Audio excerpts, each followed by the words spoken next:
All right, TBD Pod. Welcome, everyone. Today we have Riley Tuff. Welcome, Riley. Thank you. Appreciate you taking the time out of your hectic schedule to be here. Thank you for that. It's a pleasure to be here. And what is your position at the City of Tampa? I'm the lead emergency planner for the City of Tampa. And is that within, I see the fire rescue, is that within the fire department? We are within the fire department, and we're like a sub-little department within the fire department called the Office of Emergency Management. Interesting. And why would it be within the fire department and not the police? Just so I can understand like the structure. There's not an exact reason why. Emergency management kind of falls under different jurisdictions depending on where you are. Right. Sometimes it's under law enforcement, sometimes it's under the fire department, sometimes it's directly under the mayor's office. So it really is on how each jurisdiction saw the need for this department and who took responsibility for it. Interesting. So God forbid there was a terrorist attack or something like that. That's within your office though, right? It's not just hurricanes you deal with. It's any sort of public safety disaster. Yeah. And quick shout out first, I want to say thanks, Chief Tripp. You're the great. Your awesome leadership. I want to say thanks to John Antapsis, my supervisor, for giving me this opportunity to serve in this capacity for the City of Tampa. I want to say big props to Madeline Minner and to Robert Paris, who are my coworkers, fellow planners in the department, for being the best people I could work with. So just want to say thanks to them first. Yeah. It takes a great team, right? Yes, it does. I'm the face here right now, but It takes all of us to make this thing work. All the way down to the guys cleaning up the debris, the police helping people out of their homes. We had a fire in our neighborhood. We had the fire department over there putting out that fire. It's like so many people, including neighbors and the community themselves that are involved in this response. And that's kind of the whole purpose of emergency management when we're not responding to these major incidents, is to raise that concept of resiliency within the community. Right? Resiliency being how well do we bounce back when we're impacted by something. And it really takes a whole community approach. That's the big buzzword in emergency management, is whole community. And that means that we need to have people that are within the government, within the private sector, within the nonprofit sector, within the faith-based sector, and even the everyday residents all have to have some sort of knowledge and ability to respond to these disasters. And we help to furnish that throughout the whole entire community. So while we're falling underneath the fire department, we actually work with pretty much everybody. We have close ties with Public Works, with law enforcement, with the mayor's office. Like, we have strong relationships with everybody, because that's ultimately how we respond to disasters. How we work together is if we have strong partnerships and strong connections. That's how you get it done. It takes a village. It really does. Something I've noticed is it takes that combination of government and the citizens together. Like one can't work without the other.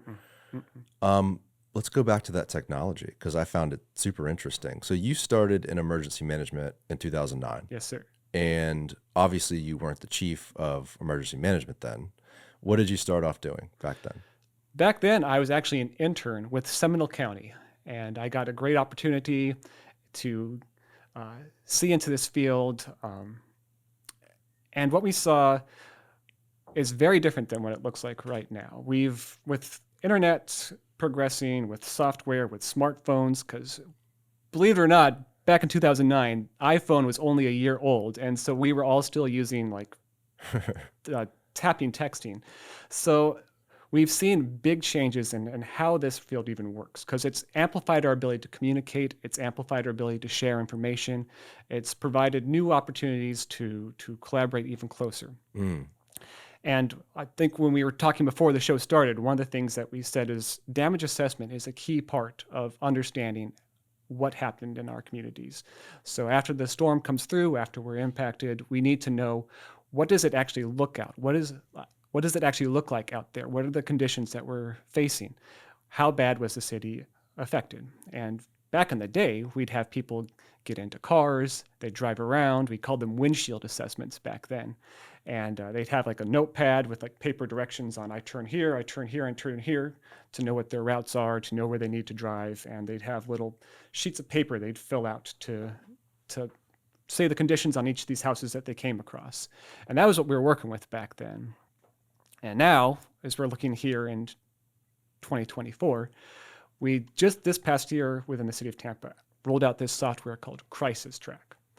And Crisis Track allows us to do way more than just paper forms and just the words of people staying out there saying they completed those routes, because that's something you want to assume the best, but also when you send people to go out to do these monotonous tasks driving around, and you kind of take it on their word that these are the things that they did. So what Crisis Track allows us to do is everybody has an app installed on their phone, which is designed for collecting data. That's what that Crisis Track app is. And so they open up the app. They can scroll through the tasks. So we've created all these assignments, assigned routes to each of these roles, so they know where they need to go and what they need to take pictures of. So they'll click their task and it'll start to track their location with their GPS. And so they can see on their phone the route they need to go on the map, and they drive along, and back at our headquarters, we can see in real time the little dot that flashes for them as they go about performing their routes. And as they go about driving their routes, they'll come across buildings, or they'll come across damaged buildings or fallen trees or blocked roadways, hazards that we need to address. And they can, utilizing the app, take pictures of all the things. So not only do we see where they're going, how they're making their progress, there'll be little pins along their route for where all the incidents they came across were. And you can click on those pins and it'll have a description. Well, this is a fallen tree, and it'll actually have the pictures on there as well. So you can see in real time where they're going, what they're doing, what they're seeing. And a cool thing that was spur of the moment innovation that we saw following Milton was some of the drivers actually made Twitch accounts. I don't know. Are you familiar with Twitch? A little bit, yeah. Yeah, it's basically streaming platform. And they created Twitch accounts and basically gave one person their cell phone the whole entire time. They held it out and streamed in real time video feed of where they were going, what they're doing. So not only did we have the Crisis Track following the routes and getting the data collected, but we could see the what they were doing as well. And so they were calling into the radios, into the EOC, to like say, hey, hop on Twitch if you want to see what we're doing. And we could talk to them in real time. And like it was crazy. I would tell the infrastructure branch director, Eddie Drovey, like, Eddie, tell them to turn left. Like, I know it's not their route, but we just want to see what's down that road. And so they could radio in real time and talk to them, and we could see them changing their routes and going about and collecting data. So it was one of the coolest things I've ever seen. That's amazing. Yeah. And I'm sure, I mean, you started in 2009 and you're still doing it. I'm sure all technology, including social media, right? The iPhone, the camera, the ability even to text, like, hey, we got a downed tree at this intersection, whatever it is. All that data, is that how we see, Milton caused 100 billion in damage? Does it compile the data, or does it essentially just track it for you guys? Like, how deep does this software go? Yes. I mean, it does big data, and data is as useful as you want to take advantage of it. It is how we calculate our private damage assessment process. So understanding how people were impacted as not public property, not like government buildings, but for residential damages. That is how we estimate the impacts to them, because there's an algorithm that Crisis Track does based upon whether you list it as minor, major, affected, or destroyed. Yeah, I've always wondered, you see the news article come out about 150 billion in damage. So it stems from all that data. This past year, it's stemmed from Crisis Track. This past year. Yes. Let's talk about that too. Why didn't we have that technology 10 years ago? It doesn't sound that crazy. Did it not exist? Was it not in the city's budget? Like, why now? Thank God now. Sounds like it was very good timing for us. But why not have it in previous years? I don't remember seeing Crisis Track until like 2019. That was like the first time I remember seeing it being a thing. And anytime there's new technology, there's like times of adoption, and we need to start to see people actually use it, get feedback on it. And it took time for people to recognize and see that this is a valid platform. And I think one of the big things that was hard for adoption is that it's difficult to train people on the usage of this software, because there's I made it sound really simple in how I just presented it, but there's an app that people have to download onto their phones. They have to understand how to use that app as they go about driving their routes, the different forms they complete as they identify those structures. And then on the back end, there's a whole entire web-based component as well for the administrators that utilize this software. Right. That's completely separate from what the people out in the field are doing. So I think a lot of the things that prevented or may have slowed the adoption was just the newness of the technology and being able to wrap our brains around how do we use this the most effective way. Right. Yeah. As with any new technology, I get caught up doing that too. Like I was late, getting Instagram on my phone and all that sort of stuff. It's like, I think that everyone, when new technology comes, the first feeling usually is some apprehension. Mm-hmm. So do you have old city workers that are like, oh, hell, Riley, we don't need that. We've been using the notepad for 20 years. There was people that actually said, we liked the paper directions. Like, this is confusing to us. But I think after we saw Debbie and we did our first test run of utilizing this software and we saw how effective it was, there was very little pushback, I can remember, after Debbie, and people really had bought on to utilizing that software. And then implemented it in Helene and Milton. What crazy timing. I mean, miracle timing in a way. How effective is it in your response to these storms versus not having that technology? Like, you obviously, like you said, went through storms without it. Like, how much quicker does this enable your office to compile data? They finished their preliminary damage assessment within 2 days. Versus how long would it take? Weeks. Wow. That's crazy. Yes, it is. If you were at the EOC, you would have seen me running around like, because it was so impressive. And I don't think other people have the frame of reference to kind of understand, because most people don't work in emergency management. And so I probably came off as like this overly excited like kid on Christmas. But it really was that impressive to see the quick turnaround and how easily we were able to get that preliminary damage assessment. We could actually say, following Helene, we had $500 million in damages. And then following Milton, we had 250 million in damages within 2 days. Wow. And so it was revolutionary. Game changer, for sure. Complete game changer. Yeah, whenever Riley gets excited around the office, that might not mean necessarily a good thing, right? Your job is to respond to crisis. Yeah.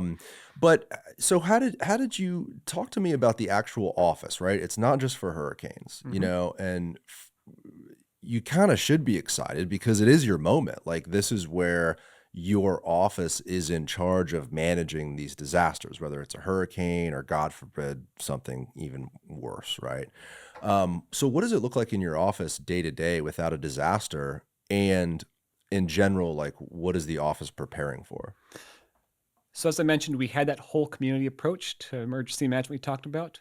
We are regularly doing outreach events, talking in the community about disaster preparedness. We have little disaster preparedness guides that we hand out to people to try to encourage them to take the steps to be ready, not just for hurricanes, but any disaster. So we're regularly doing engagements and outreach. We teach the CERT training, which is the Community Emergency Response Team. We offer 3 classes a year of that curriculum to help train people on disaster preparedness and response, to make them more informed on how to take care of themselves in their neighborhood. And also, the people that go through that class, we actually recruit them as volunteers to help out during disasters as well. So that's something, that outreach component. In addition to that, we have planning. We need to develop plans of preparedness. We have our comprehensive emergency operations plan and our continuity of operations plans, which are documents that are pretty extensive, like 300-page plus, that require input and collaboration from all of our departments to help us write that, because we aren't subject matter experts in police. We work under fire, but we're not subject matter experts in fire. We're not subject matter experts in public works. We don't understand like major legal concerns for this city department. That's what we have our whole entire legal team for. So we are collaborating, talking, and working with these partners year round to try to update these massive plans so that ensure they accurately reflect what our current operations look like. And because I could sit down and write this plan and be what I think it needs to be in my head. The comprehensive emergency operations plan, fire does this, police does this, public works does this. But if I'm writing those myself, it doesn't reflect what reality is. So that's why it's so key to have our partners give input into these documents. So that covers the public outreach. We do planning. We have software we need to train people on, like the crisis track. We utilize crisis track and Everbridge and WebEOC are like our main 3 platforms that we utilize to help us manage and communicate information. So we regularly have to train people on how to use crisis track, how to use Everbridge, how to use WebEOC. I think the 4th component that we would responsible for is to do training for disaster response for actual city employees. We have like our incident command systems, ICS. It's like the buzzword on best practices on how we organize and manage ourselves when we're responding to disasters. And so our staff are trained on how to teach these curriculums. There's ICS 300, 400. People in every city employee is required to take 100, 200, 700. And then there's more advanced classes that we will instruct. And so people have a higher role in disasters. We will teach them more advanced techniques. So we help to teach some of those techniques on those classes for a city worker that might not have anything to do with the fire department, the police department, or your department. What does that look like? Is it information? Is it like how to get information out of the public? Like what exactly entails? I'll tell you, if you really want to know, you can take those FEMA IS classes. But that'll give you a lot of insight into there. Yeah. But essentially it's teaching ICS, the incident command system. And it's a systemized process that's adopted by everybody across the country. FEMA actually requires that all municipalities, all counties, all governmental agencies have to follow ICS in order to get FEMA reimbursement. And so, sorry about that. No worries. Take your time.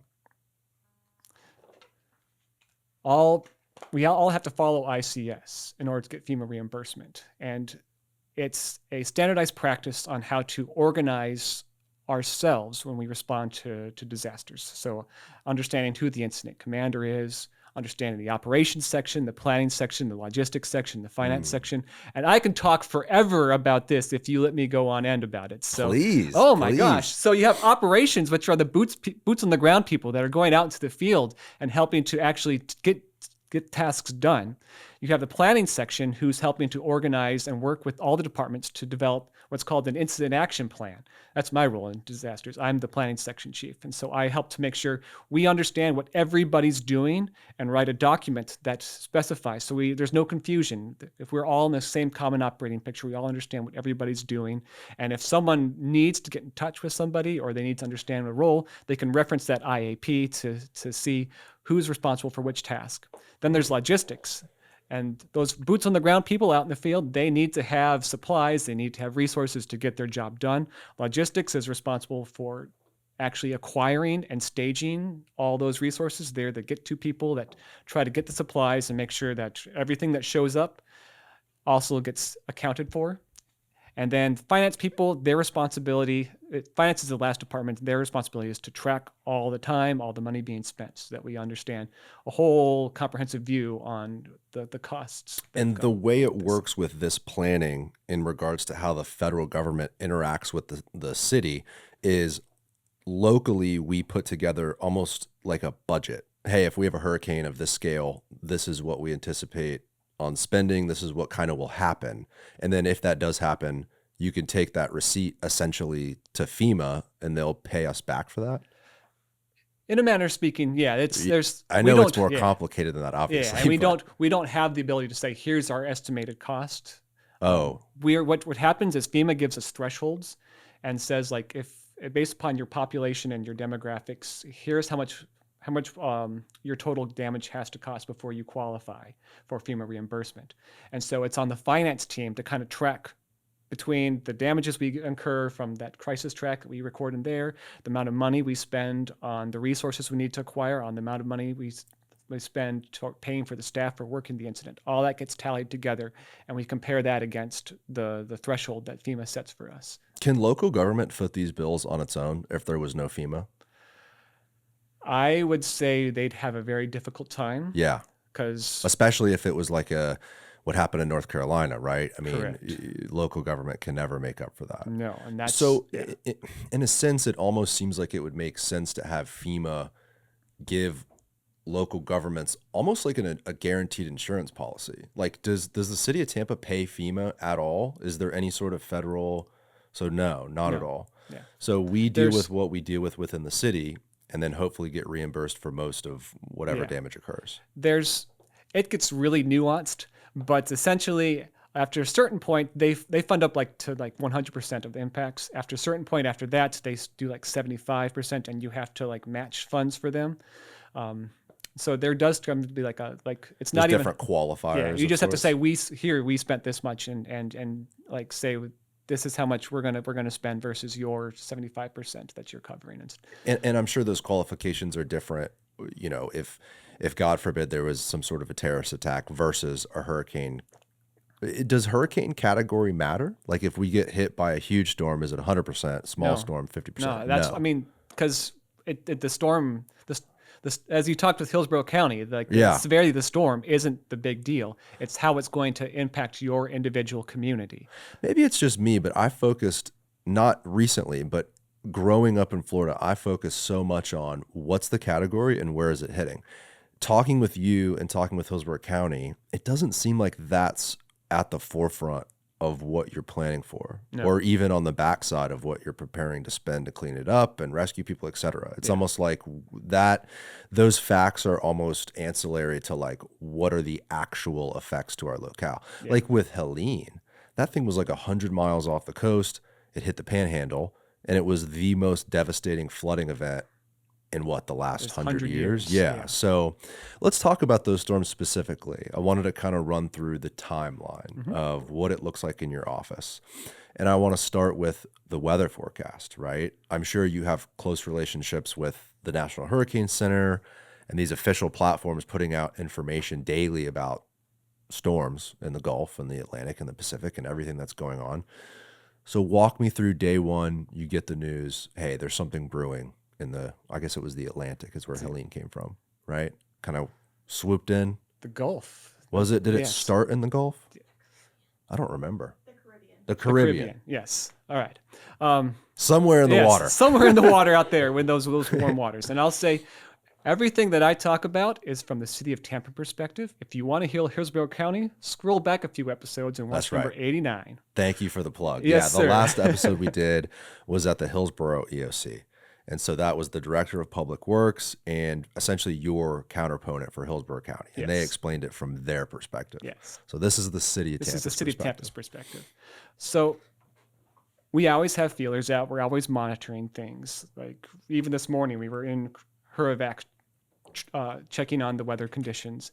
And when something gets to a level of potential impact, we'll have conversations with the fire chief. We'll have conversations with the mayor, trying to determine what does activation look like. What point do we need to pull the trigger to make things happen? So we have trigger points on when things are. If we have a timeline that needs to happen, but these storms don't follow timelines. We didn't really know that.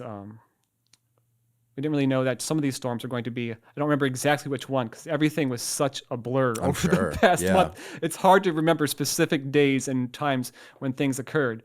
But I remember thinking for one of the storms, we came into the office and being like, we're 3 days behind because where this thing developed, how quickly it got to be where it is, was not enough for us to do what we would like to have happen. So we have conversations with the mayor and the fire chief, public works director to try to make decisions on when do we activate, when do we start operations. And it's all kind of nebulous and we trying our best to fit a complicated situation into these pre-made guidance.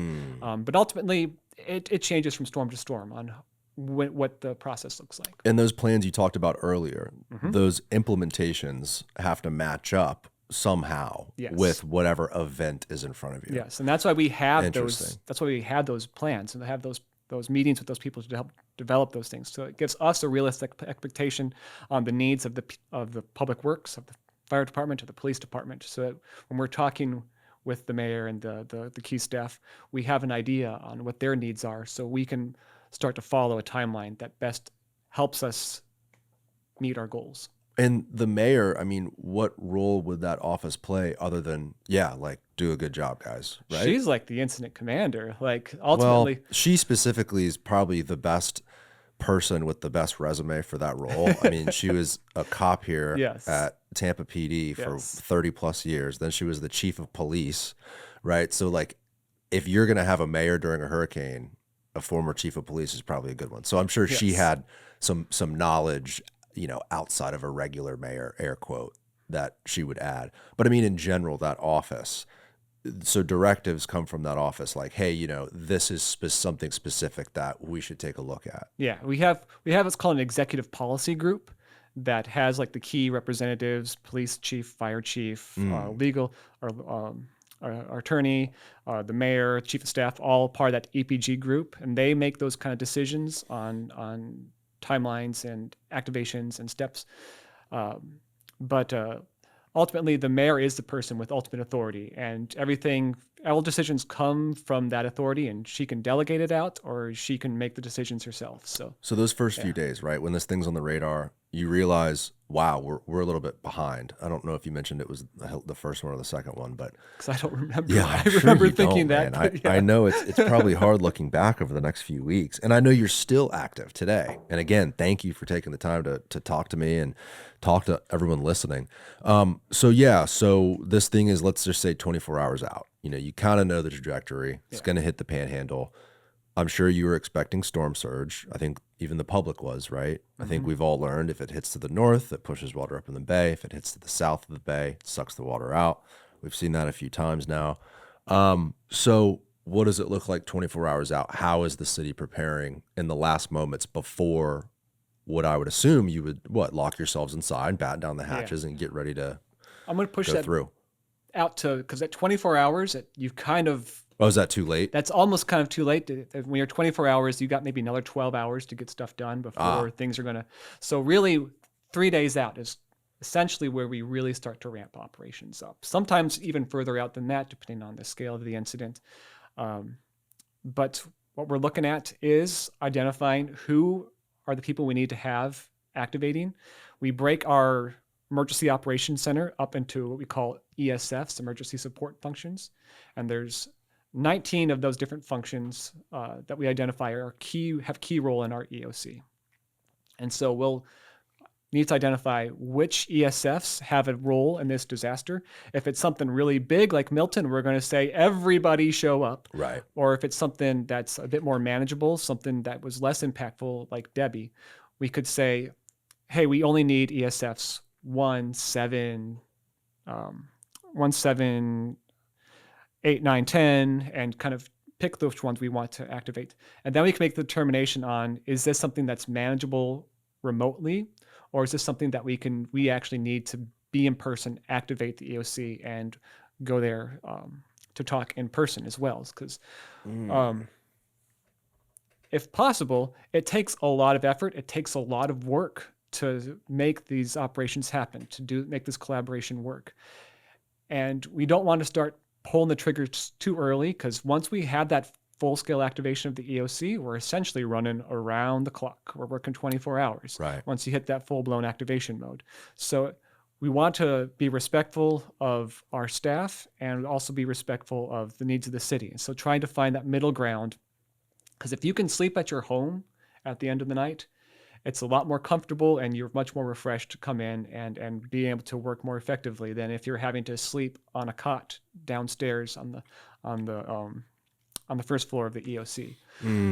So that's one of the essentially when we're in the lead up to things, we're identifying who needs to have an active role from those emergency support functions, and then part of that comprehensive emergency operations plan identifies the preparedness actions and the response actions and the recovery actions for each of those ESFs. So once we say, hey, like we need these ones to show up, then they have that checklist of tasks that they need to start working on. So for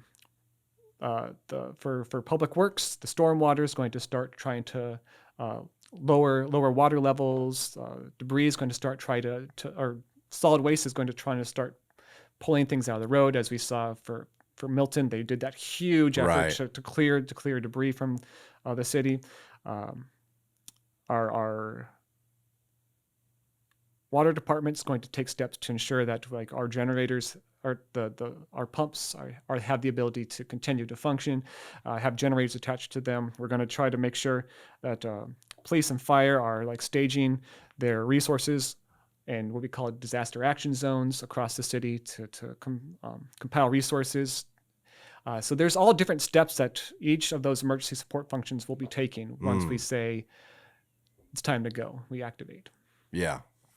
Call the banners, so to speak, right? I mean, it's like these specific people in specific roles might not be necessary for some minimal impact storm, but for something like Milton on the radar, it was all hands on deck. All hands on deck, probably pretty immediately on that one. Yes. But I want to stick with Helene first, and then I want to jump to Milton. So with Helene, now, when you talk about deciding, right, and you said the mayor was that final decision maker in terms of like, hey, activate this and that unit versus all units versus, hey, it's going to miss us.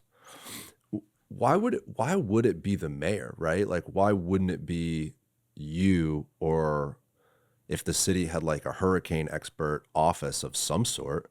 Is there anything at the city that strictly deals with hurricanes? An office of any sort? I guess you might say it's the Office of Emergency Management. Yeah. Like we're seen as the hurricane people like that. Do you think that would be effective? Do you think it would be a good idea to have maybe a small office to start, 3 people with some sort of a director that would strictly deal with hurricanes, preparedness, response, management, resiliency, all of that? I'm going to say that's what we do. Yeah. We're the quote unquote hurricane people, but also there's not a hurricanes only half the year. So what are you doing with the other half the year as well? Right. So I would say that the City of Tampa already has that team. That's what John Antapasis as the emergency management director underneath Barbara Tripp in the fire department. Like he's the go-to guy, and he's got us emergency planners to help him take steps to be prepared, not just for hurricanes, but for mass casualty events, for active shooter events, for water main breaks. Right. Probably everything. Some sort of a chemical, who knows, right? Hazmat incidents. Yep. Everything. So I'd say that group already kind of exists. It exists. Yeah. But it's within a large office. Yes. Versus, and maybe it wouldn't be effective to just have a solo group, because then they wouldn't interact with you guys, and then there's like mismatched policies and directives. Sounds like it might get muddy. And that's where as we said, each jurisdiction's emergency operations, Office of Emergency Management looks different depending on how they structured themselves. For the City of Tampa, they determined that we're best underneath the fire department, and we like it underneath the fire department. Yeah. I think there's those guys are pretty chill. Yeah, and they give us a lot of advantages. They get to know a lot of people. They have a lot of ins with organizations, and so I think it does suit the City of Tampa well to have us there. So with Helene, you mentioned a few days out, you guys are basically deciding on who to activate, whether to activate the EOC, all that sort of stuff. With that specific storm, now that you're getting close to 48 and then 24, what happened? Did you activate the EOC on that one? Yep, activated the EOC. We did that I think because the impact was on a Friday. I think it was Thursday. Thursday? Yeah. Okay, the impact was on a Thursday, and that's right. We started operations on Tuesday. So we started kicking things off. We did a soft activation with just a few ESFs coming into the EOC to help us start to get things ready. And then on Wednesday, we went to full-on activation mode. And so the emergency management staff, we stayed there overnight, but the rest of the key players showed up on Wednesday, and we rode overnight into Thursday. Wow. And you said there was a sort of, these are my words, like eye roll moment where it's like, okay, like let's go, we're going to have to spend the night there. And you said something about in the back. So at Hillsborough, they have like cots in the back. Same thing at the city. Is there like a bunk room? So yes and no. God bless the water department, bless their hearts, because we take over their office space and convert all their desks and stuff into our sleeping quarters. Wow. Yes. So So like fold up cots, you keep in a closet, you pop those out. well, this year we have air mattresses. That was the lessons learned from Idalia, was that the cots were uncomfortable, and so we had the capacity to upgrade to air mattresses this year. Small wins, but that's awesome. Okay, so you guys are in there. You're setting up the air mattresses. This thing's coming in. It was kind of a soft storm, though. What was the office predicting versus how it actually played out with the flooding? Because all my neighbors were surprised. I was surprised. I've never seen that in my lifetime. I'm 32 years old. My dad has never seen flooding. He was born in Tampa in 1954. But the neighbor next to me was one of the original owners in our neighborhood. He's never seen water that high. Mm-hmm. So what did it look like going into that night, prediction-wise, versus going through the night and waking up and realizing this was a historic event? Yeah, that was... We know and we communicate that information and we try to get it out there, because the National Weather Service was spot on with their predictions for this storm. Like, eerily spot on. So we knew that we weren't going to be seeing at the most tropical storm force winds, but that churning, the storm was like, Helene was massive, like the biggest storm I've personally seen. And it wasn't affecting us with the wind. Like, I specifically remember like trying to sleep during it, and just thinking that it should be stronger. It's supposed to be like a scary event. Right. Like, the wind and stuff should be stronger, but it never reached something that seemed crazy outside of our office. But we just kind of knew the whole entire time, and we kept saying on social media, onto our communications, saying it's not the wind that's the threat from this one. It's going to be the surge that comes afterwards. Like, it might actually.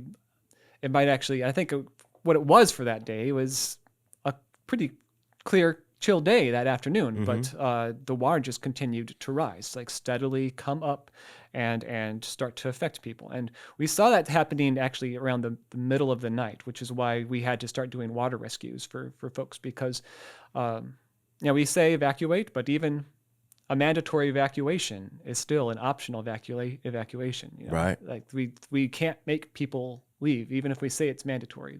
We don't have the authority to take people from their houses. And I talked about this on the Hillsborough podcast we did last week, and I said on the podcast, I'm a dumbass, don't listen to me. I'll say that again. I didn't evacuate on Helene, and none of my neighbors did, and none of the neighborhood I lived in. I mean, it was like everyone I knew did not heed that warning. Yeah.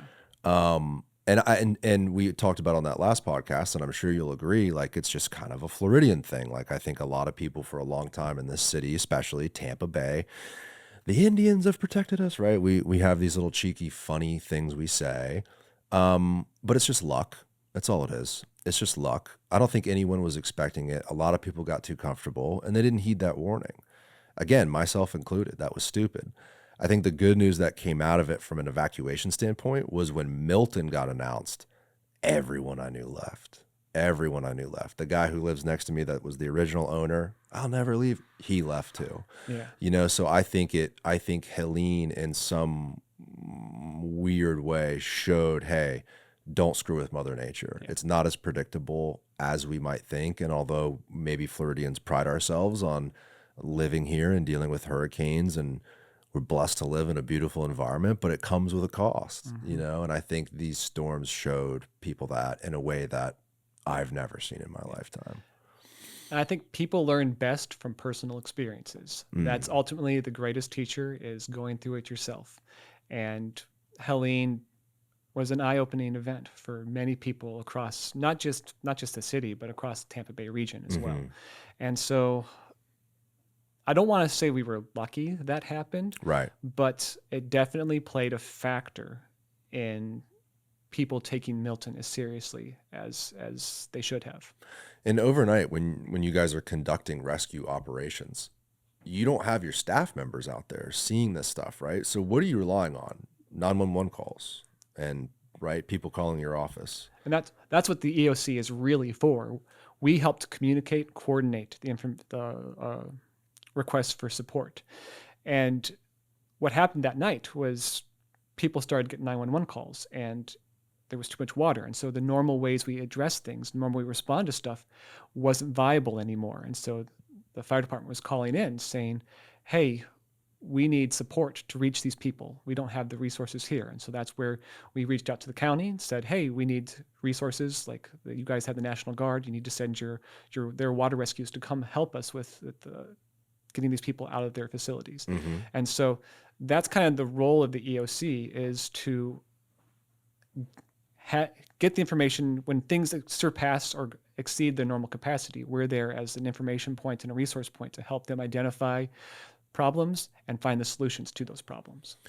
And that's probably a very, very daunting task as the storm is hitting and as the winds are raging and the water level is high. Even in my neighborhood, one street south of me, there was a house on fire. So all my neighbors and I, this is when the surge was peaking. So I think that was maybe 1 or 2 in the morning. We're all out in our yards, our streets flooded. You know, everyone's worried that the water's going to come in the homes. We were fortunate on my street, but many streets around me were not. I'm south of Gandy, down in South Tampa. And yeah, the fire was raging. You could see the flames coming up on a street south of us. The fire department came. They could not get those. They tried, but they could not get those trucks to that home. There was too much water. And so they ended up turning around and leaving. I'm sure there was a dozen other calls to attend to. And then they eventually came back and did their work, you know, when the water came down another foot or so. Because I think those trucks can get in some level of water, but not 3 feet. Yeah, and we do have heavy rescue vehicles that can traverse high water conditions. But how many, right? That's the thing, you know. Yes, yeah. I don't think you guys have 50 of them. No. That is why the EOC is there. So when they say, like, this exceeds our capacity, who can we get to help us, send some resources to help us with that? So that's where we help to reach out, to try to contact the state, try to contact the county, right. try to work with our partners to try to get more resources to come. Or National Guard even, right? The National Guard, yeah. All pieces are on the table at that point. Mm-hmm. That's probably an extremely difficult and just dynamic situation where you're literally deciding, like, hey, this house is on fire. We literally can't get to it at this point.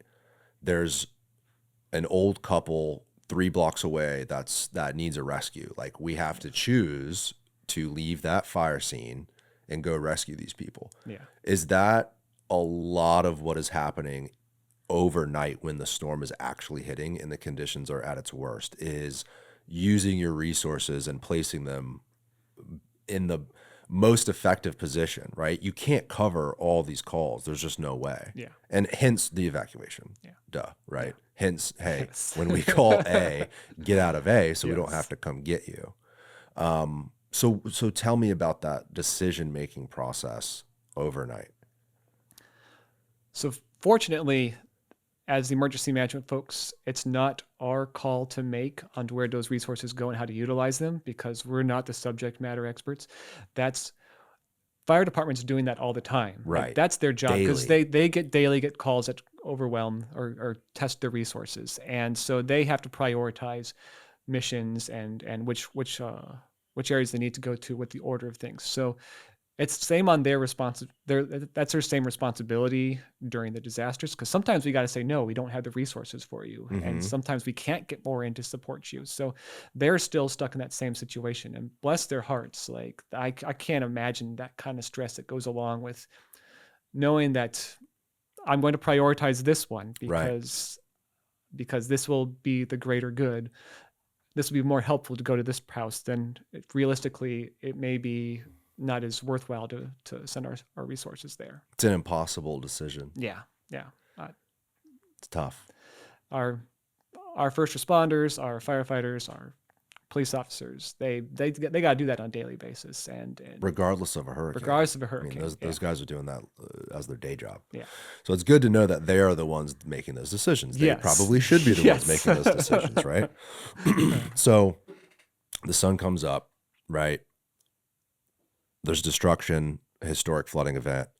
How does your office go from, I'm sure you guys have either storm shutters or you're staying inside, right? You can't have staff outside when the hurricane's hitting. Waters recede, kind of winds die down. At what point are you guys opening up the window and going, all right, let's assess the damage. Let's get out in the field. Let's continue. Earliest opportunity. Yeah. Like as soon as you can. As soon as we can. Usually once it's daylight outside, because we can't run safe operations in the dark. Why do they always hit overnight? How weird is that? Right? I Isn't know. that weird? That's a great point. It's never been where we're like, because we can't run our fire vehicles or fire resources when the wind speeds are over 40 miles per hour. So it's never been like, all right, the winds have died down enough so we can go out. It's always been, all right, the sun's up. Let's go weird. Work. Yeah. Strange. 40 miles an hour. That's not that high. I mean, that's a pretty good wind, of course. Yeah. But in terms of a hurricane, like, yeah. Is that a frustrating moment? I mean, it's like 40 seems like a safe threshold, and I'm sure that's why it's picked.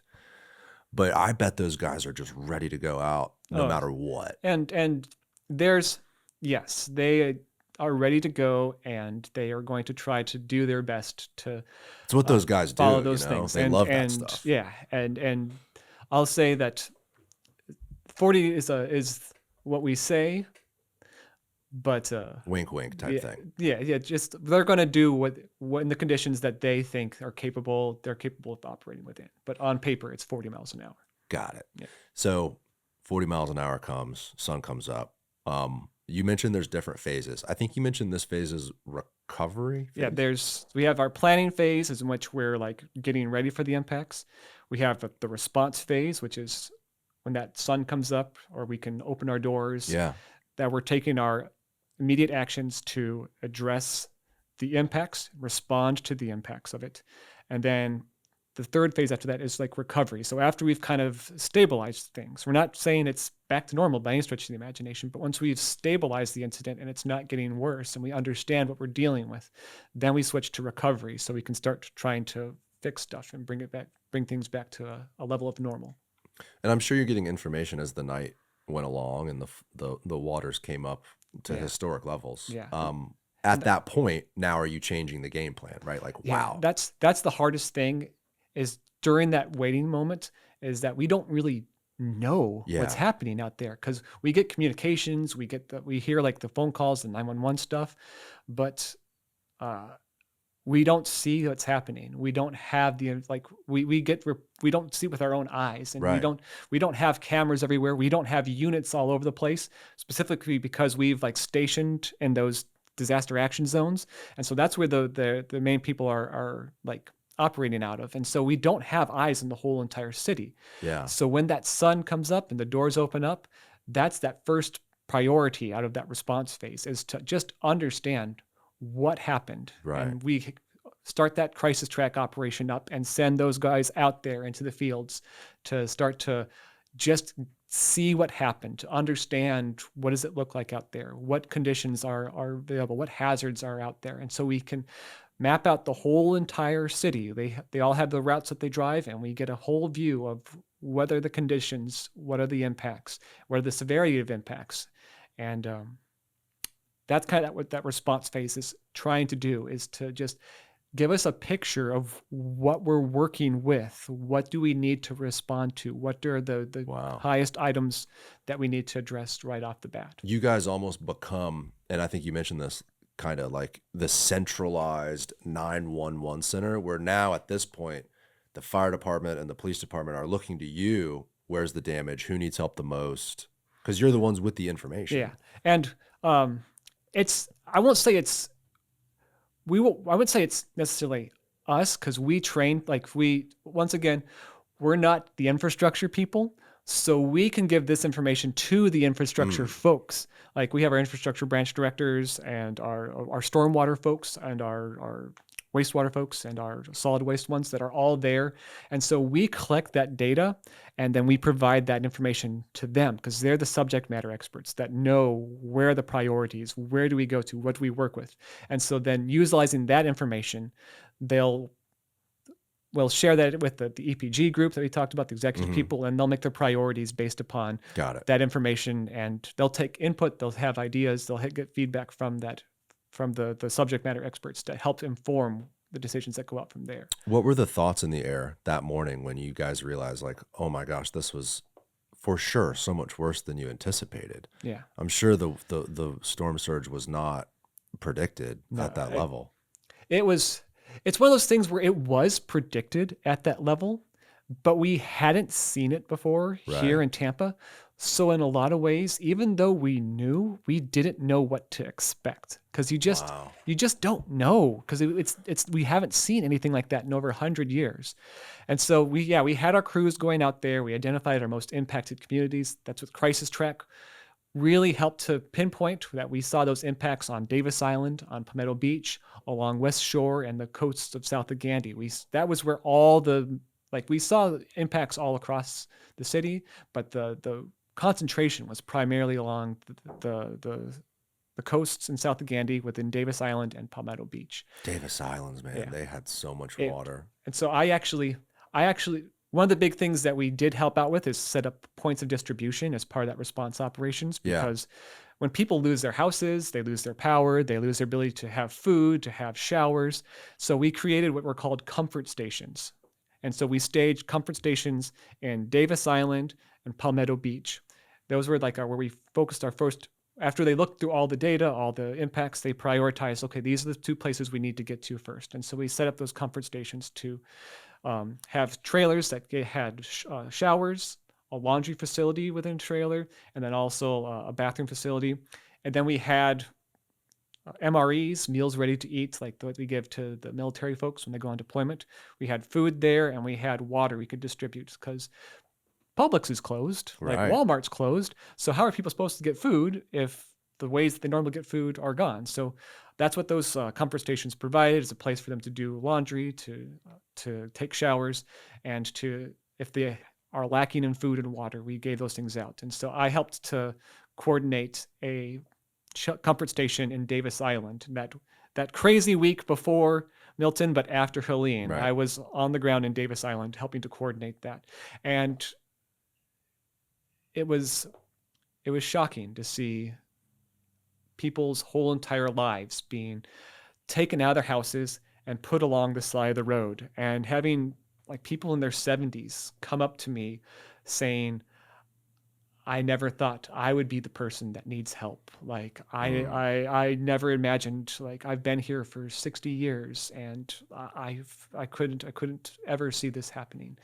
And so there was a lot, I think it was eye-opening, particularly especially for folks in Davis Island to go through that. And so I'm really glad that we were able to help.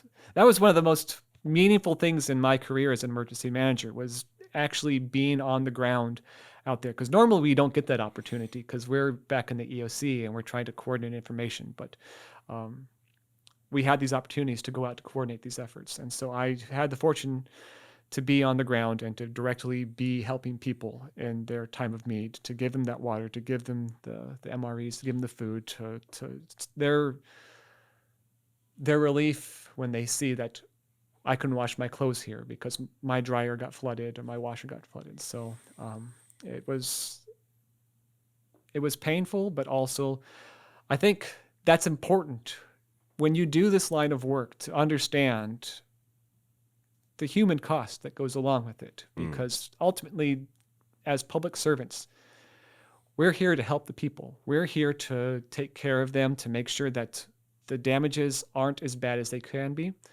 And I want to know who I'm helping. I want to be able to see if people do get hurt. It gives me the context to understand why this is important beyond just the separated working in that emergency operations center. see the people out there, it helps bring it home why it's important that we do this. It probably connects all the dots for you. Yeah. You work so much on the paperwork and the planning and the software and the organization with all these different components, and then to see it in practice and to give that person a hug and help them out and get them clean and provide whatever comfort local government can at that time. Yeah. That's probably a very powerful thing, and it probably makes you understand how, why you do what you do. It's definitely the why behind your job in your office. And I think coming from my perspective, like just as a member of the public, seeing it, right? Seeing your local government out there, from all the guys picking up the debris, you guys out with the comfort stations, the police officers helping people. I mean, it's like seeing your local government do everything they can to help a community and after a disaster is so comforting. There's such a good feeling that comes along with that. You kind of realize why it's all there. I think oftentimes, we're driving down the roads and you hope the potholes get fixed and your trash goes out and your toilet flushes and the traffic lights all work. And you don't necessarily put people behind all of those different roles. Yeah. But after a disaster like that, seeing boots on the ground from local government is such a comforting feeling. It truthfully is. So thank you for doing what you do. Tons of debris in the streets after Helene because of the flooding. Yeah. Drywall, appliances, clothing, couches, like people's entire lives on the sidewalks all across the city of Tampa. Then the news comes out that there's another hurricane on the way, and it's coming directly towards the west coast of Florida. How does the conversation shift from helping that 70-year-old woman, get her clothes clean to we need to start talking about the next one? Yeah. By the way, that's coming in a week, I think was the lead time. Yeah.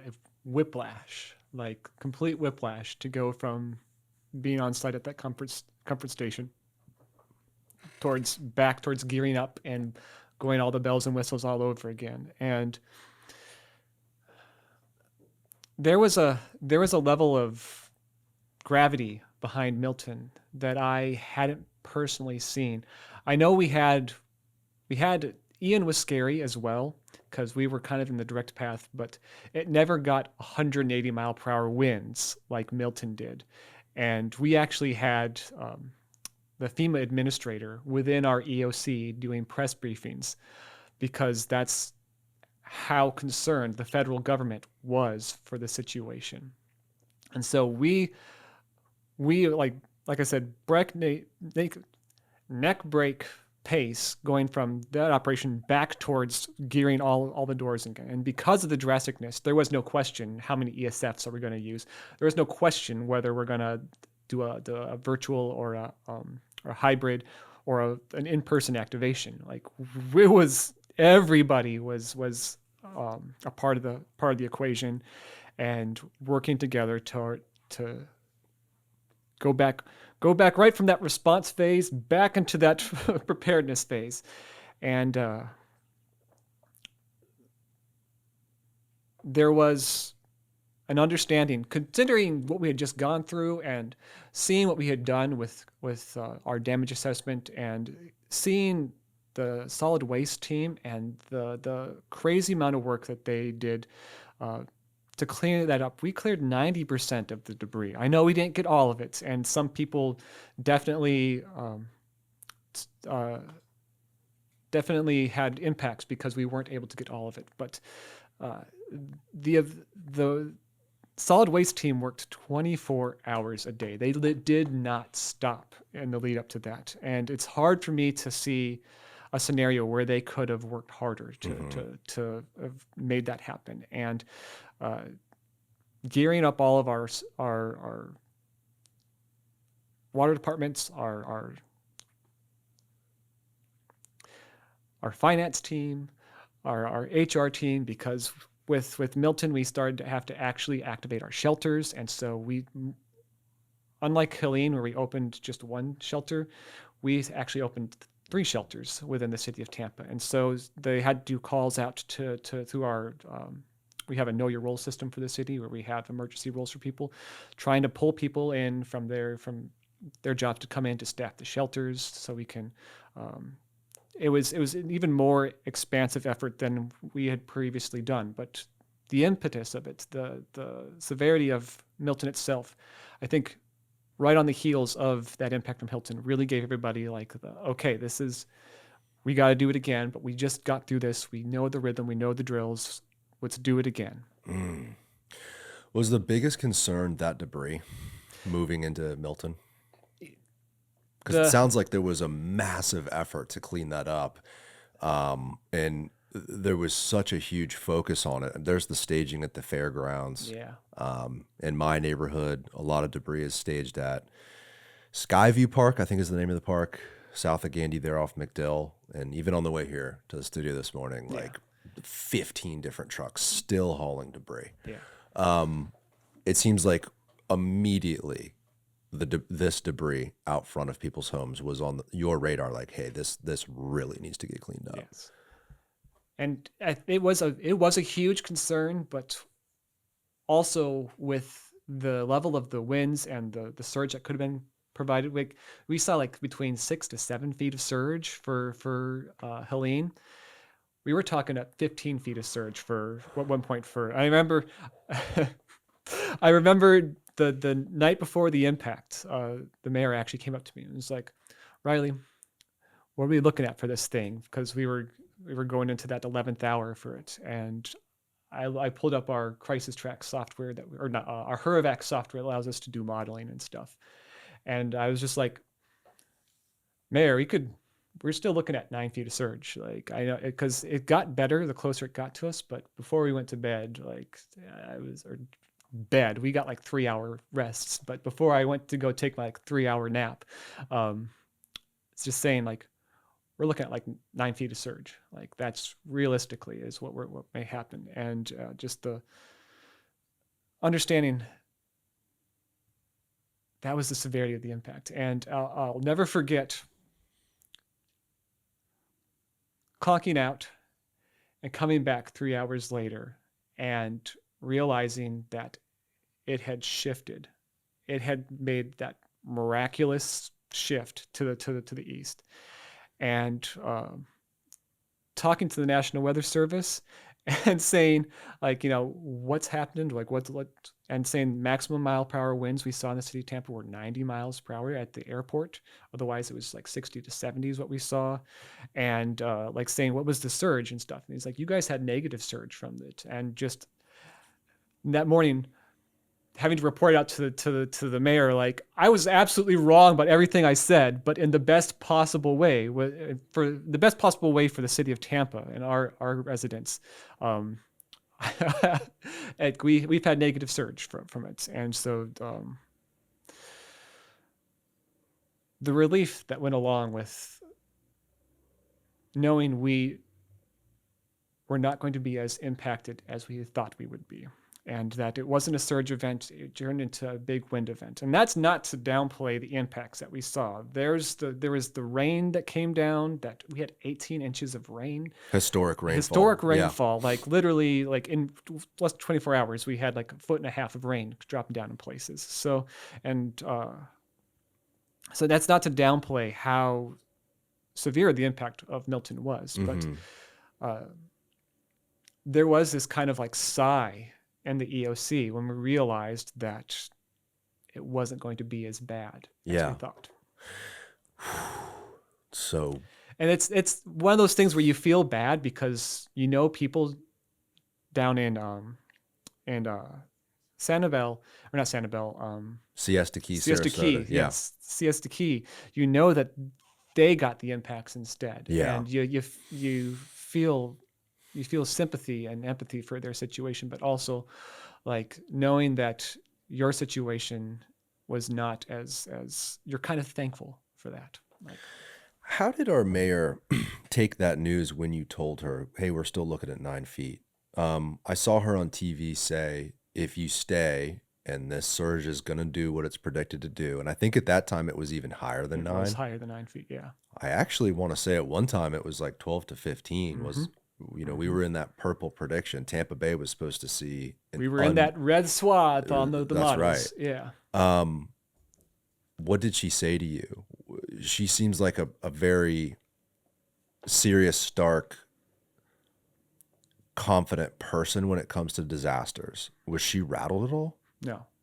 No, she wasn't rattled. She definitely expressed concern, but there was like a steadiness that I saw in her that she was going to take this information and she was going to manage it in the way that she can.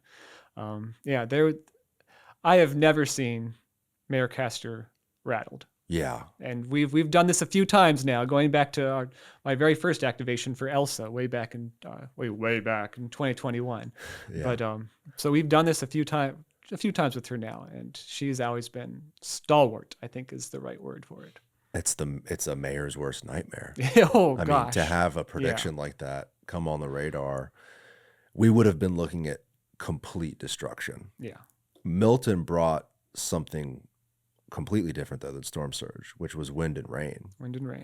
Record rain. Mm-hmm. Hillsborough River was up 3.5 feet past the previous record. Mm-hmm.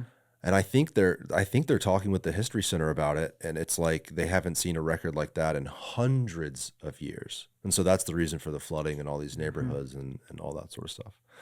But let's talk about the morning after Milton, and kind of like, obviously there is a sigh of relief, right? Because we could have had that direct hit, which would have been a lot worse, like we talked about. So past that point, past that sigh, what happens? We work with our infrastructure branch, our emergency first responders, and we start rolling out those assessment teams again, doing our push crews, getting the crisis track software up and running again, and going out. And this is where they started to do a live stream from Twitch to show us what they were actually doing out in the fields. And so they're going out, they're trying to assess what happened, where the impacts. And unlike with Helene, we saw a very widespread impact from Milton, and it wasn't concentrated. There were some areas, obviously like Forest Hills and the university area, where there was severe flooding that wasn't present in a lot of the other areas.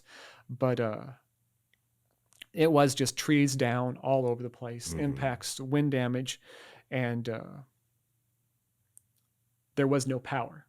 Like I remember getting onto the TECO has their power outage grid and pulling that up that morning and seeing 600,000 people without power, and there's only 700 and some odd thousand customers for TECO, and so we had no power. Everything was on generator, and so that was the next step, was to start getting power restored to locations, trying to get generators connected to things that didn't have generator powers. There's a massive effort to go and get traffic lights working, because traffic lights didn't have their power. So we had generators that were trying to get power up and running again. And as we do all this generator work, people are driving around. These generators require fuel, and the port was impacted, so we couldn't bring in more fuel. So that's why we saw this huge shortage of fuel across the city as well. And I mean, across the region, but within this, what we saw was we had to start being able to be really logistical in getting assets and divvying out to first responders and to city employees, and to prioritizing where do we send these to, which are the most important locations, which are the most critical to getting our tasks done. And so that was after understanding the situation, prioritizing what do we need to start to repair first? How do we best start building back to normalcy? And how do we start managing the fuel to get all of this stuff done? Yeah, people don't realize that Port Tampa Bay, I believe, takes in between 40 and 50% of the state's fuel. So if that port has issues, it's not just the city that's affected. It's really the entire region and the state, which is kind of a scary thought that, looking back at those previous forecasts, it's not just people's homes that are affected by that. I mean, there's so many goods and services that come through our port, our airport. It's everything is so connected to these storms. Yeah, and truthfully, and that's why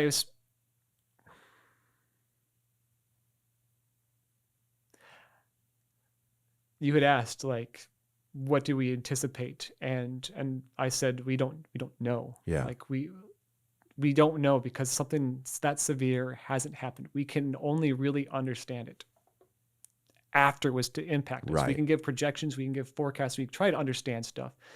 But there's a difference between numbers on a sheet of paper saying, and a little like a timeline saying, here's what would happen, here's the biggest variables, but it's completely something different to like know this information and to see it playing out and trying to have to actually take those steps to pull it off, because we have those plans, we have how it's supposed to work, but nothing ever happens in accordance to what you think it should be, how it should possibly go, or what follow those appropriate benchmarks. Like, if we could like perfectly plan for these disasters, we'd have them like Monday through Friday between 8 and 5. But that way we could, bill it appropriately towards those business hours and stuff. But Mother they always Nature, happen man, nights, weekends, and holidays when these things Right. happen. So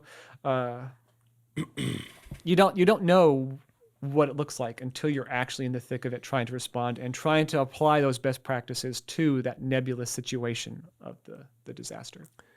On the backside of these two storms, we are, I think, 2 weeks. This will be the third week since Milton. So I guess that'll be Yes. 4 or 5 weeks since Helene. Yes. Obviously, your office is probably still active today, right? Kind We're of still at a level 2 partial activation. partial activation. Yeah. Are you still sleeping at the EOC? No. How many nights were you there? A week, We were a the whole week. week? Yeah. Wow. Yeah. Probably the longest in your tenure, for What's that? sure. We were there for 2 weeks, but we only slept there for a week. You were Yeah. you were fully activated a Favorite. week, which is what, 24/7, right? Yes. Wow. Yeah. Wow. These two storms, like, we're a few weeks out, right? I'm sure there's lessons from this stuff in terms of preparedness, response, how to handle it. Next time, is there anything your office or the city in general will do different or implement in a different way? So we are conducting our after action assessment of things as we speak. We actually just last Friday sent out our survey amongst all of our stakeholders that had a role in the disaster response effort, trying to get their feedback, getting their experiences, because we want to capture lessons learned. We want to capture areas of improvement. We want to capture strengths that we saw. And so part of this whole entire ICS, so if you go way back to the start of this conversation, we talked about the incident command system. And part of that is that you need to understand the impacts. And so there's an AAR, we call it, an after action report.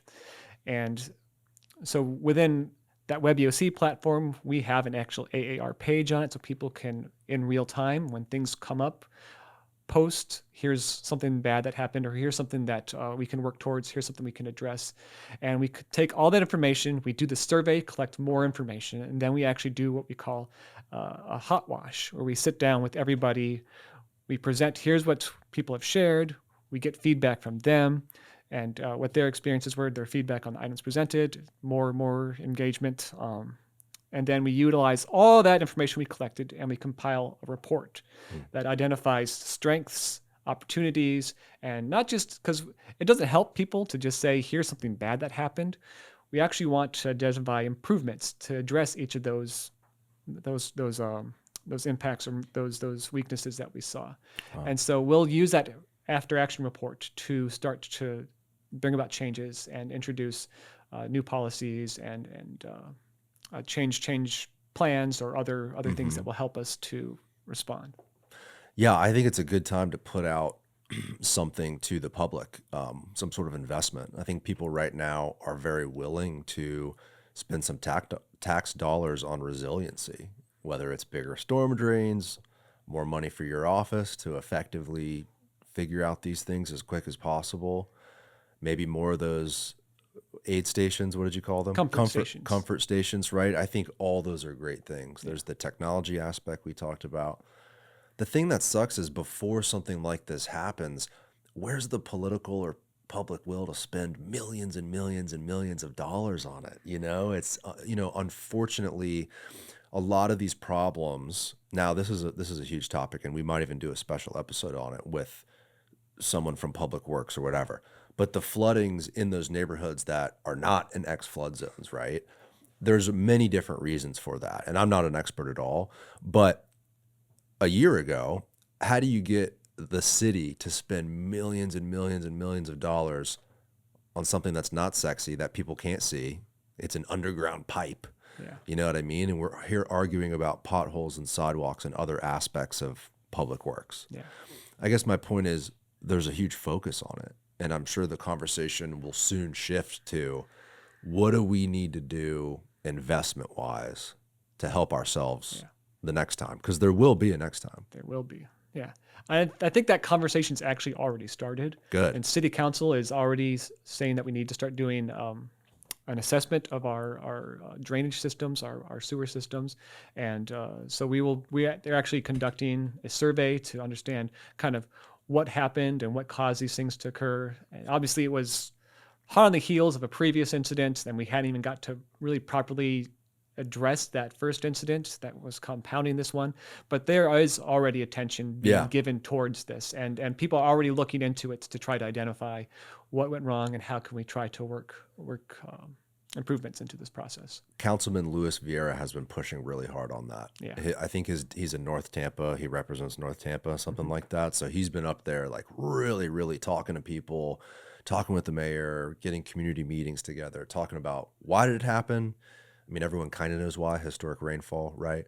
But more importantly, what do we need to do to mitigate some of these effects? Yeah, because it was... And maybe the reality is you can't eliminate it completely.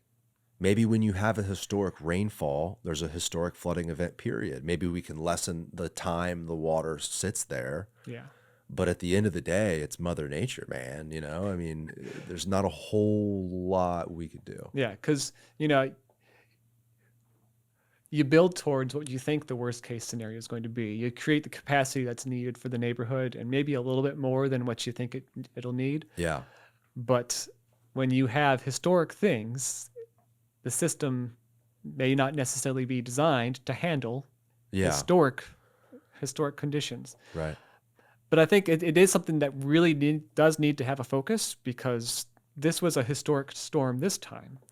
But we're seeing intensification. We're seeing changing conditions out in the Gulf. Like we're seeing this year, we had a major category storm forming like right at the start of the hurricane season in June. And so what we come to consider right now as historic may not be so historic moving forward. And that's... Yeah. I mean, every indication I've seen, they always talk about, I forgot what it is, El Nino or La Nina, it goes back and forth. There's a particular season now where there's warmer weather, and it's going to be that way for a few years. This could be the new normal. Yeah. For how long, we don't know, right? When's the next storm? We don't know. By the way, we're still in hurricane season. We are still in hurricane season. Hopefully we've seen the last of it. And we saw a little smudge down in the Caribbean this morning when we logged in, but but I don't want to fearmonger, but it's still a low probability thing. But yeah, we're still in the thick of things. Well, it's good to know you guys are preparing for anything, and going through this builds resiliency for the city. It builds resiliency in your office, right? You guys have gone through this now. In a way, you have that practical experience. You mentioned before about there's those two different sides of the coin. The one side is the paperwork and the planning and, aligning with FEMA's directives. And there's all these lawyerly and policy things you have to handle, but almost all of it can go out the window in times of a crisis. And the fact that the city has gone through it and is so adamant about resiliency, fixing what needs to be fixed. I saw the mayor came out with a $3.5 million budget proposal for generators on those storm pumps. I know I mentioned Councilman Vieira, he's working on it. All of city council's focused on this. Like, it's a good thing to push forward and to build back better. Like you said, don't put it back the way it was. Let's build it back in a way that, hey, the next time this happens, and there will be a next time, we're in a better position than we were. And one thing that I think is going to help us with that our office in particular is doing, is we've got a regional catastrophic preparedness grant fund to help us develop post-disaster redevelopment plans for the Tampa Bay region. So it's a partnership that we're doing with the City of Tampa, with Hillsborough County, with Pinellas County, and Hernando County, where we're going to be doing surveys and assessments, reviewing all of the infrastructure for each jurisdiction, and trying to identify where we have areas of improvement, where now that we've been impacted, and if we are to be impacted in the future, how do we rebuild in a way that mitigates those original flaws in our infrastructure? And so that's something that we'll be working on probably until 2020, probably 2026 at this point.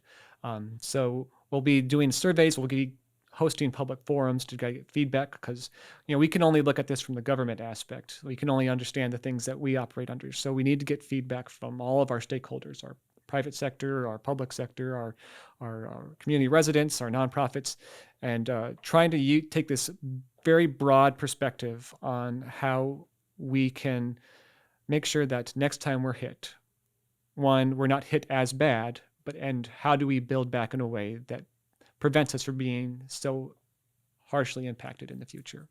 The next community meeting you have, send it to me. I'll put it up on our page so more people can see it. Yeah, it's probably, we are just kicking that. We were supposed to actually kick that meeting off. We had like a kickoff meeting for our internal stuff in August, and so we were ready to start going out to doing surveys, providing policies, developing some GIS maps to understand what it looks like out there, and then all this stuff happened. So we are going to get to work on that. That's like the first thing we're picking back up again now that we're somewhat getting back into a normal rhythm of things.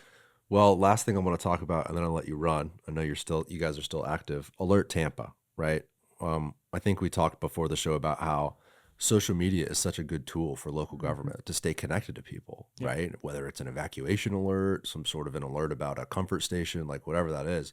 So is Alert Tampa newer, and what exactly is it? So Alert Tampa is also, it's two things. One, it's the Everbridge system that we utilize to do mass communications, and it is the name that we utilize for our social media platforms. For our emergency management stuff is done with the code name, or the tag name Alert Tampa, just to raise awareness of the Everbridge system. And so when we say Everbridge, it's the mass communication tools. So when we do text messages, when the notifications about the evacuation zones, that's our Everbridge system, reaching out, connecting, notifying people that evacuations have occurred. If we have to do mass notifications on something like a hazmat event, or there's a gas leak, we utilize Everbridge to like pinpoint target areas, or do like mass notifications to raise awareness of people of what's happening in their neighborhoods. So it's a service people sign up for online at alerttampa. I don't remember the exact URL. Try to look it up. URL, see if we can find it. Alert Tampa. Because people should be signed up. Like if you live in the city of Tampa, you should for sure be signed up on this. And I'll say it's not like this emergency, these communications, we understand that if you put out too much stuff, people ignore your notifications. So we really only utilize it when it is a very critical situation. Well, you're competing with like Lieutenant Dan, and there's a lot of interesting stories to follow along on your phone on. So I would imagine it's kind of a fight for eyes. Yes. So remember everbridge.net, huh? So how did you get here, David? Did you just type in tampa.gov/alert-tampa, sign up now? That's on the City of Tampa's website. And then you guys are also on social, right? Yes. So we use the Alert Tampa as our tagline on social media. So our Facebook, our Instagram, and our Twitter/X is all branded for Alert Tampa. So any kind of social media stuff, outreach things, graphics, information relevant towards being prepared, not just for hurricanes, but any sort of general information, we're all posting it up through our social media as well. We collaborate a lot with the City of Tampa, with the fire department, with the Hillsborough County. We are working a lot to share all around information. So anything that's relevant towards what we think is relevant towards the public interests are going up onto these sites. And I kind of want to feel like I need to clarify, this isn't, a lot of departments or a lot of organizations have like social media teams that are like curating, looking through and trying to identify things. My supervisor, John Antapasis, he's like the brainchild behind this operation, and he's going through and finding information. And so this is coming directly from the Office of Emergency Management team. So it's not some, it's not supposed to be some fancy social media. It's supposed to be real information. This is real things that our team has identified as relevant things for your interest. David, what Instagram are you signed in on? Are you on your personal one? I believe so, yeah. Okay, good, because I see you haven't followed it, and I was like, here I am talking all the shit about follow it, and we're not following it. I think we're following it though. Followed by Tampa. Okay, so TBD follows it. Good. And we can share it too as the episode comes out. Awesome. Riley, thanks again, man, for coming on. Yeah. All right, stay alert, stay alive, everyone. See you next week. Bye, everyone. Thanks. Hey, guys, if you want to watch episodes just like this one, make sure to click right here to view the rest of our full episodes. And also make sure to subscribe by clicking right here. Thank you for watching.